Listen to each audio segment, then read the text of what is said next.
Israel Gaza యుద్ధం ఫైనల్గా ఒక కొలిక్కి వచ్చిందా అని చెప్పి మనం మాట్లాడుకోవాలి. అది ఎలా జరుగుతుంది ప్రేమ్ గారు? మొన్నే రాఫాలో వాళ్ళు అంత పెద్ద దాడులు చేశారు. ప్రపంచమంతా కూడా ఇవాళ బగ్గుమంటుంది. సడన్గా ఈ యుద్ధము ఎలా ఆగిపోతుంది అంటే అమెరికా వాడు దీనికి సంబంధించి ఒక బృహత్తరమైన వ్యూహము అనేది వేశాడు. అంటే ఇప్పుడు జో బైడెన్ గారు ప్రస్తుతము మేలుకోకపోతే ఆయన ఈ ఎలక్షన్స్లో ఓడిపోతాడు. ఎందుకంటే అమెరికా అంతా కూడా విపరీతమైన నిరసనలు చెప్తున్నా కదా, యూదులు కాదు, క్రైస్తవులు కాదు, ఇస్లాం మతానికి చెందిన వాళ్ళు కాదు, ప్రజలు వీళ్ళందరూ కూడా కలిసికట్టుగా ఇజ్రాయెల్ చేస్తున్నది తప్పు అని చెప్పి ఇవాళ అక్కడ పెద్ద పెద్ద ప్రొటెస్టులు తెలుపుతున్నారు. ఎందుకు చెప్పాను కదా మీకు, రాఫాలో 46 మంది, తరువాత ఒక 24 మంది ఇలాగ దాడులు. అమెరికా మాత్రము విత్డ్రా అయిపోయి అమెరికా ఇజ్రాయెల్కి సపోర్ట్గా ఉండదు అని చెప్పి వీళ్ళు మాట్లాడారు. కానీ రాఫాలో ఇజ్రాయెల్ వాళ్ళు వాడిన బాంబులు అమెరికా వాళ్ళు ఇచ్చినదే. సో ఇదే ఇందులో వార్త. కాబట్టి ఇవాళ జో బైడెన్ ఈ ఎలక్షన్స్లో గెలవాలి అంటే ఏదో ఒకటి చేసి యుద్ధాన్ని ఆపాలి. ఇది వీళ్ళ ప్లాన్. మరి బెంజమిన్ నెతన్యాహుకి ఉన్న ప్రాబ్లం ఏమిటి అంటే నేను యుద్ధాన్ని గెలిచేసేను అని చెప్పి అతను ప్రకటించలేడండి. ఎందుకు ప్రకటించలేడు అంటే రాఫాలో జరిగిన దారుణాలు. మీరు ఏకంగా 36,000 మంది ప్రాణాలు తీసి నేను గెలిచాను అంటే ఎవరైనా ఒప్పుకుంటారా? సో నీ దేశంలో 1100 మంది మరణిస్తే దానికి ప్రతీకారం అని చెప్పి నువ్వు 36,000 మందిని పొట్టన పెట్టుకున్నావు. ఈ సందర్భంలో ఇజ్రాయెల్ ప్రజలే నీకు సపోర్ట్గా నిలబడడం లేదు. ఇంతలాంటి దాడులు ఏంటి, చిన్నారుల మీద ఏంటి వాళ్ళే అడుగుతున్నారు. కాబట్టి బెంజమిన్ నెతన్యాహు గారు ఖచ్చితంగా ఇజ్రాయెల్ గెలిచింది అని చెప్పి ఆయన కూడా చెప్పలేడు. మరి పబ్లిక్ సపోర్ట్ కావాలి కదా, ఇజ్రాయెల్ ప్రజలు తనని నమ్మాలి. ప్రధానమంత్రిగా నువ్వు గొప్ప నాయకుడు అని చెప్పి ఈ ఎలక్షన్స్ రాబోతున్న సందర్భంలో వాళ్ళు నీ మీద ట్రస్ట్ పెట్టాలి. సో జో బైడెన్ గారికి ఒక సమస్య, అలాగే బెంజమిన్ నెతన్యాహు గారికి ఒక సమస్య. సో వీళ్ళు కూర్చొని ఒక భారీ ప్రణాళిక, ఎంత పెద్ద ప్లాన్ వేశారంటే ఆలోచిస్తూ ఉంటే బాబోయ్ మీదంతా ఏదో మాస్టర్ బ్రెయిన్ అంటాం చూసారా, అలా కాదండి. మీకు జీనియస్ బ్రెయిన్ అనండి, మాస్టర్ బ్రెయిన్ అనండి, మీకు అలా బోల్తా కొట్టించే ప్లాన్లు. సో ఇప్పుడు బెంజమిన్ నెతన్యాహు యొక్క వెర్షన్ ఎలా మారిపోయింది? నేను హమాస్ని గాజాలో లేకుండా చేశాను.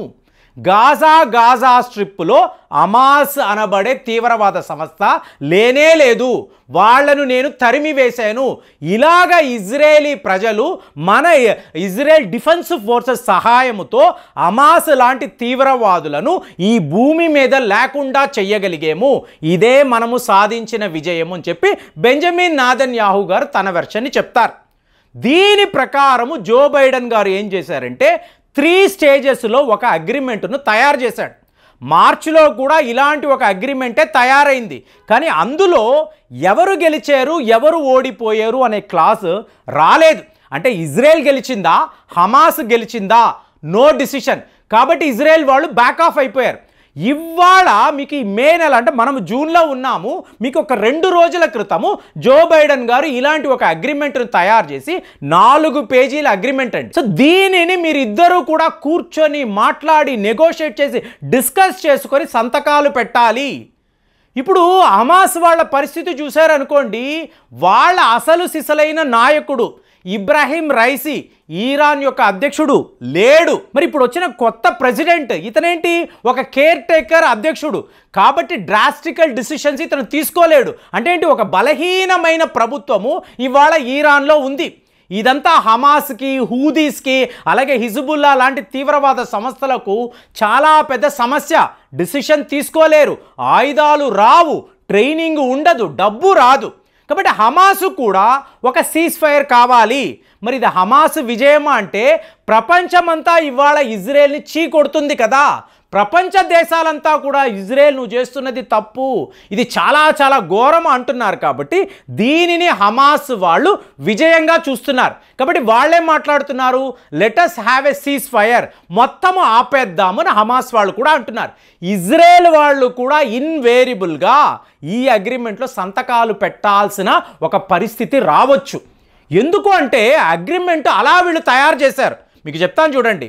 స్టేజ్ 1 అండి, 6 వారాలు అంటే ఏంటి 1.5 month స్టేజ్ 1 phase 1 అనాలి. ఇది ఉంటుంది. ఇక్కడ ఏమిటి టోటల్గా మీకు ఇజ్రాయెల్ వైపు నుంచి ఎటువంటి అటాక్స్ ఉండవు, ఆయుధాలు వాడరు, గన్ ఫైరింగ్, మీకు ట్యాంకుల చప్పుళ్ళు ఏమీ కూడా మీకు వినిపించవు. మరి హమాస్ వాళ్ళు ఏం చెయ్యాలి అంటే తమ దగ్గర ఉండే హాస్టేజెస్ ఎవరైతే ఉన్నారో వాళ్ళను రిలీజ్ చేయాలి. సో ఇమీడియట్గా ఇద్దరూ కూడా ఒప్పుకోవచ్చు.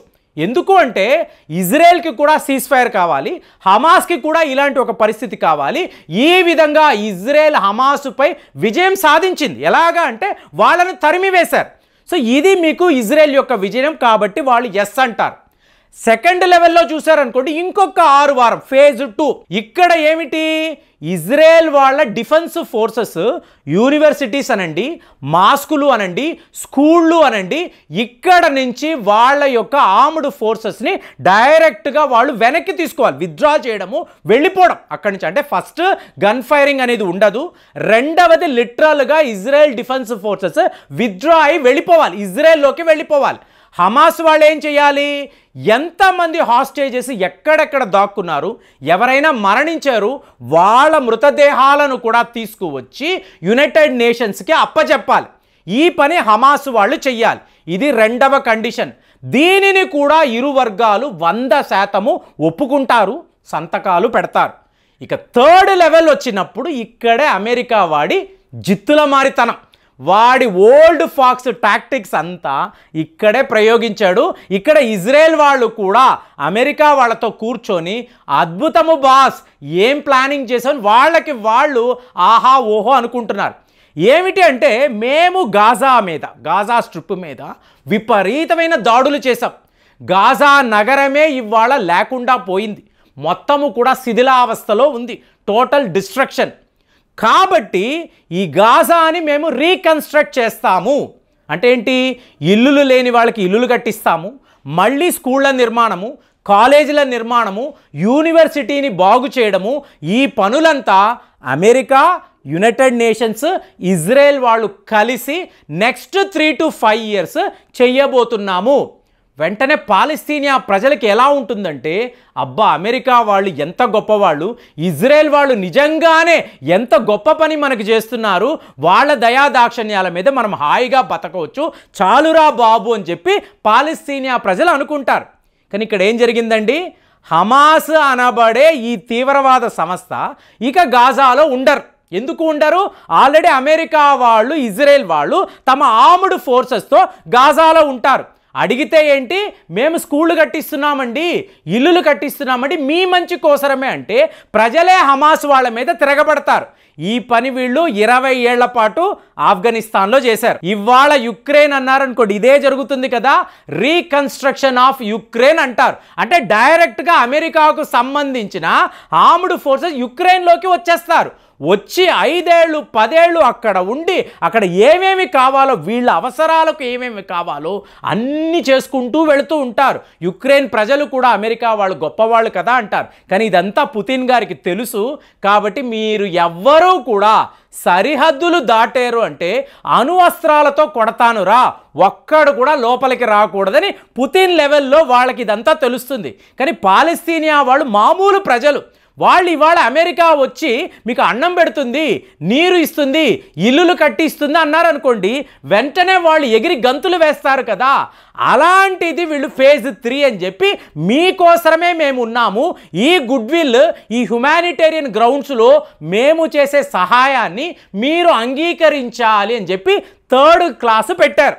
ఈ phase 3 ఉంది చూసారా, దీనిని ప్రపంచమంతా కూడా అంటే వెస్టర్న్ కంట్రీస్ అంతా కూడా అద్భుతము, ఎంత గొప్పగా ఆలోచించారు, అసలు ఇంత దయాగుణము బెంజమిన్ నెతన్యాహు గారికి ఎలా వచ్చింది, really you are all great అని చెప్పేసి రాసేస్తున్నారు. కానీ హమాస్ వాళ్ళు అలాగే మిడిల్ ఈస్ట్ దేశాలు ఒక్కసారి ఆలోచించారనుకోండి, final victory to Israel. Israel పూర్తిగా గాజాని తన కంట్రోల్లో పెట్టుకుంది, హమాస్ను అక్కడి నుంచి వాళ్ళు తరిమివేశారు. ఇవాళ గాజా స్ట్రిప్లో ఏ మంచి జరిగినా అది ఇజ్రాయెల్ వల్ల, అమెరికా వల్ల అని చెప్పి ప్రపంచమంతా కూడా వీళ్ళని కొనియాడుతుంది.